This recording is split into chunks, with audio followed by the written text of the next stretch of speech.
So, here's what's happening in the crypto and financial world today, based on the data. Morning moves, 8 a.m., 3 p.m. UTC plus 6.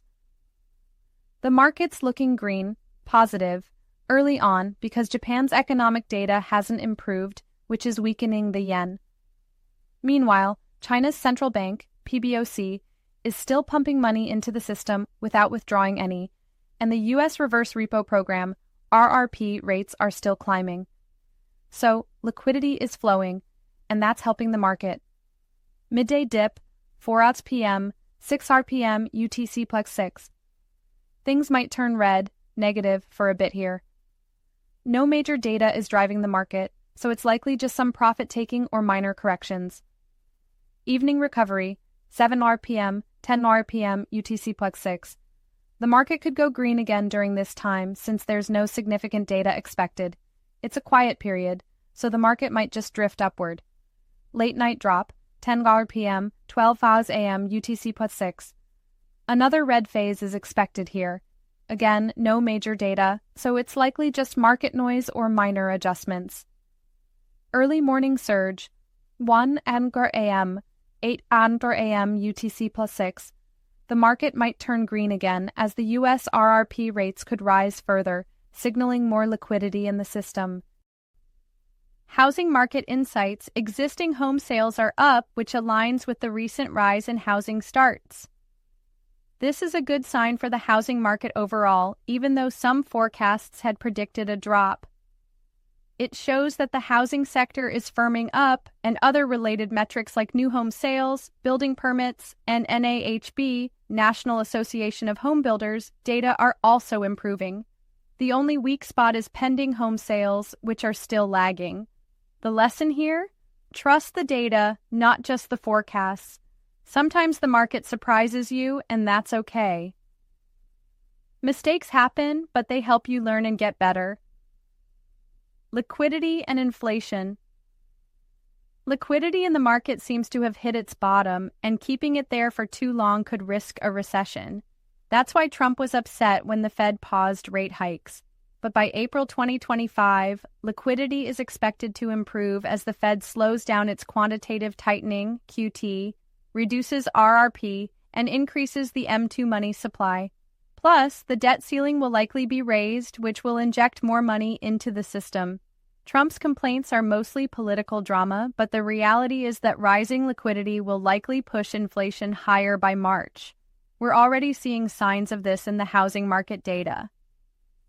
Soon, Trump might announce housing stimulus to keep the economy afloat. If he doesn't, the U.S. could face a recession, especially if the March jobs report, NFP, disappoints.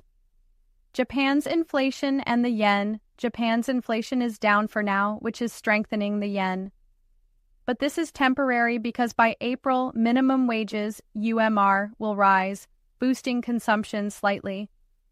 However, foreign investors are pulling out of Japan. About $1.8 trillion has left. This isn't unique to Japan. Many countries are experiencing the same thing, partly due to Trump's policies encouraging investment in the U.S. The problem is, many American-made goods are too expensive for Asian consumers, which only strengthens China's position since their products are more affordable. Trump's policies might backfire because the U.S. doesn't have enough cheap labor to sustain low production costs. If illegal immigrants are deported, who's going to work for low wages? Even orange farms are struggling to find workers. I wouldn't be surprised if Trump reverses some of these tariffs by April. Oil prices and inflation. Oil prices are climbing because the U.S. sanctioned a Chinese refinery for buying Iranian crude. WTI crude is nearing $69 a barrel, its biggest weekly gain since mid-January. However, trade war concerns and potential OPEC plus supply increases are capping the gains. Higher oil prices mean the U.S. dollar index, DXY, will rise, which puts pressure on local currencies and keeps inflation high. Countries with strong economies can absorb higher oil prices to keep their industries stable, but weaker countries pass the costs on to consumers, driving inflation even higher. This creates a vicious cycle. Higher oil prices, weaker local currencies, higher inflation, lower purchasing power for U.S. goods. Goldman Sachs outlined two scenarios for rate cuts. Normalization cuts. If tariffs fall short of expectations and inflation drops, the Fed could cut rates back to a neutral level of around 2.75%. Insurance cuts. If tariffs or other policies create significant economic risks, the Fed might make emergency rate cuts outside of their usual schedule. Trump seems to be pushing for the second scenario, cutting rates quickly to avoid economic downturns. It's an unconventional move, but that's Trump for you, always thinking outside the box. Inflation is the big theme, and it's likely to stay high for a while. Keep an eye on the Fed's moves and Trump's policies. They'll have a big impact on where things go from here. And hey, if the U.S. stumbles, that money might just flow back to Asia, so stay sharp and keep learning from the data.